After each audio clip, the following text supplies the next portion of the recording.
Hello guys, कैसे हैं आप लोग। स्वागत है आपका हमारे यूट्यूब चैनल के नए वीडियो में। तो गाइस, आज हम बात करने वाले हैं कंप्यूटर से रिलेटेड कुछ इम्पोर्टेंट फुल फॉर्म्स के बारे में। और हम ये भी इस सेशन में देखेंगे कि जो ये फुल फॉर्म्स हैं इनका मीनिंग क्या होता है और कहाँ पे ये यूज होते हैं। तो ठीक है, अभी वीडियो हम स्टार्ट करते हैं। तो देखिए गाइस, पहली जो हेडिंग है वो है हमारा यूपीएस। यूपीएस का नाम सभी ने नॉर्मली सुना होगा। ठीक है, तो बेसिकली इसको हम अल्ट्रा पावर सेविंग बोलते हैं। ठीक है, मोबाइल में भी ये सिस्टम होता है और कंप्यूटर में अलग से भी ये सिस्टम होता है जो इलेक्ट्रिसिटी जाने के बाद में एक कंटिन्यूस फ्लो देता है कंप्यूटर को, ताकि हम इजीली अपने डॉक्यूमेंट्स को सेव कर सकें और कंप्यूटर को फिर बाद में इजीली शट डाउन कर सकें, ताकि हमारे सीपीयू में या मॉनिटर में कोई डैमेज ना हो। ठीक है, उसके बाद अगर हम सेकेंड हेडिंग की बात करें तो होती है रैम। इसकी फुल फॉर्म होती है रैंडम एक्सेस मेमोरी।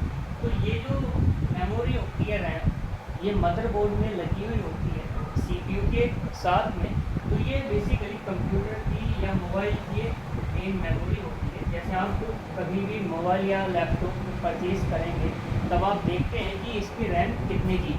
तो बेसिकली उसका मीनिंग क्या है कि ज़्यादा जीबी है तो वो हमें ज़्यादा स्पीड देता है और ज़्यादा रिजोल्यूशन के जो गेम्स हैं, ऐप्स हैं, वो हम उसमें इंस्टॉल एंड यूज़ कर सकते हैं इजीली। और जितनी ज़्यादा ये रैंडम एक्सेस मेमोरी कम होगी उतनी ही ज़्यादा हम छोटी रेजोल्यूशन वाले ऐप्स को यूज़ कर सकते हैं। ज़्यादा रेजोल्यूशन वाले गेम्स को ये फिर सपोर्ट नहीं करता। नेक्स्ट अगर हम हेडिंग की बात करें तो होता है रोम, यानी रीड ओनली मेमोरी। तो हमारे कंप्यूटर में या मोबाइल में जो बेसिकली हमारा पर्सनल डाटा होता है, like photos, videos, chats, links, तो ये उस स्टोरेज को मैनेज करता है। ठीक है, तो जो भी आप ये चीज़ें सारी सबमिट करेंगे या रखेंगे तो वो जो रोम को इफेक्ट करेगी, बेसिकली इस मेमोरी में वो आएगी। तो इसलिए इसको बोला जाता है रीड ओनली मेमोरी, कि ये फ़ोटोज़ को, वीडियोज़ को, लिंक्स को केवल रीड करने का काम है। ठीक है, अगला आता है एलसीडी। ठीक है, अभी एलसीडी क्या होता है, लिक्विड क्रिस्टल डिस्प्ले। अब इसका क्या मीनिंग होता है, जैसे लैपटॉप है या कंप्यूटर का मॉनिटर है तो उनकी जो स्क्रीन बनी हुई होती है सिर्फ वो लिक्विड क्रिस्टल डिस्प्ले होती है। लिक्विड इन द सेंस कि उसमें लिक्विड भी यूज़ किया जाता है और क्रिस्टल यानी कांच का क्रिस्टल भी, उसमें कांच एंड प्लास्टिक का मिक्स क्रिस्टल उसमें यूज़ होता है, ताकि हम जो चीज़ें हैं, जो कमांड्स हैं, उनको डिस्प्ले यानी हम देख सकें। तो इसलिए इसको बोलते हैं हम लिक्विड क्रिस्टल डिस्प्ले। ठीक है, इसी के बेसिस पे जो नया सिस्टम लॉन्च हुआ था वो है एलईडी, यानी लाइट एमिटिंग डायोड। ठीक है, तो ये भी सेम एलसीडी की तरह ही वर्क करता है, बट इसमें क्या है, जो अभी लिक्विड है वो चेंजेस हैं, जो क्रिस्टल्स हैं वो काफ़ी चेंजेस हैं, वो एचडीडी में है या 4K में है, वो अच्छी क्वालिटी में है। तो इसकी जो क्वालिटी है वो एलसीडी से काफ़ी बेटर है। ठीक है, अब आपने नाम सुना होगा माइक्रोसॉफ्ट वर्ड का। ठीक है, यानी एमएस वर्ड का।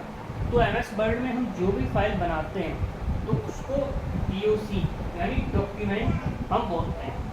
ठीक है, और अगर हम बेसिकली नोटपैड या वर्डपैड में कोई फाइल बना रहे हैं तो उसको हम टीएक्सटी यानी टेक्स्ट बोलते हैं। ठीक है, उसके बाद में एमएस क्या होता है, एमएस होता है माइक्रोसॉफ्ट ऑफिस।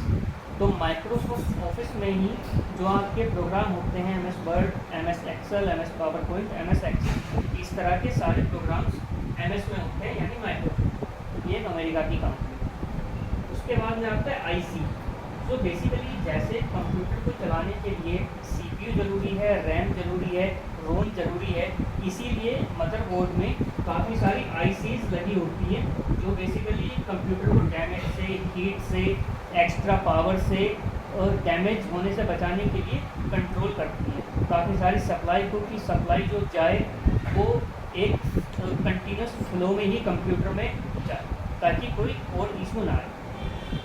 ठीक है, एचडीडी होता है हार्ड डिस्क ड्राइव। तो बेसिकली हार्ड डिस्क क्या होता है कि ये कंप्यूटर मेमोरी का काफ़ी इम्पोर्टेंट पार्ट होता है। ठीक है, इसमें कम मेमोरी में, ज़्यादा मेमोरी में हार्ड डिस्क हमारे पास अवेलेबल होती है, जिसमें स्पेस बेसिकली होता है काफ़ी सारी स्टोरेज को मैनेज करने के लिए। ठीक है। और इसी HDD के बेसिस पे ही जो हमारे कंप्यूटर या लैपटॉप की स्पीड है वो भी इफेक्ट करती है। अगर आपके कंप्यूटर की स्पीड कम आ रही है तो आपको HDD यानी हार्ड डिस्क चेंज करवानी है। उसके बाद आता है CD, जो CD की लेके आती है डिस्क, उसको बोलते हैं कॉम्पैक्ट डिस्क। बेसिकली उसमें सारा डाटा होता था जो CD प्लेयर से हम देखते हैं। उसी बेसिस पे आता है DVD, डिजिटल वर्सेटाइल डिस्क। तो CD यानी कॉम्पैक्ट डिस्क को रिप्लेस करने के लिए आया था DVD प्लेयर। तो उसमें भी हम सेम कैसेट्स यूज़ करते थे, बट वो काफ़ी डिफरेंट होते हैं। उसके बाद आता है USB, यूनिवर्सल सीरियल बस। USB में क्या होता है, जो USB पोर्टल आते हैं जिसमें आप माउस को रखते हैं, कीबोर्ड को रखते हैं, या फिर जो अपना डाटा रखने के लिए भी USB आते हैं, ठीक है। फिर उसके बाद आता है LAN यानी लोकल एरिया नेटवर्क। तो ये एक लोकल नेटवर्क की तरह होता है, ना कि लोकल वाईफाई है या लोकल मोबाइल नेटवर्क, ठीक है गाइस। तो ये थे कुछ इम्पोर्टेंट ये टॉपिक्स। तो आई होप आपको वीडियो पसंद आई होगी। वीडियो को लाइक करें, चैनल को सब्सक्राइब करें।